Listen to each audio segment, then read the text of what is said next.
Ano? Malinaw na bang sagot yan sa sorry mo? Okay. I deserve that. But don't think for a second na kayong biktima dito, George. Kami ang tunay na biktima.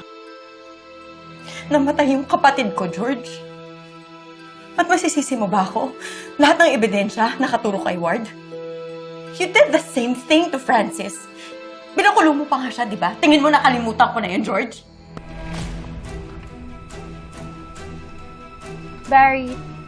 Oro, bakit hindi ka pa nakabihis? Oh, I'm sorry. Nakatulog lang ako ng sandali. I just woke up. Pasensya ka na. Come on, sit. My dear, we can't miss the ambassador's wife's event. Dahil magandang venue yun para ma-promote natin yung charity auction para sa AS3 Foundation.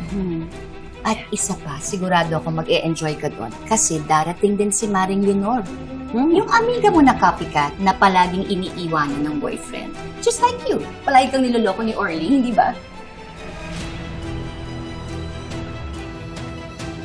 Bawiin mo yung sinabi mo. Yun ang totoo, George.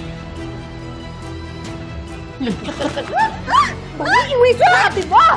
Sinabi na bawiin mo yung sinabi mo eh! Hindi ka talaga!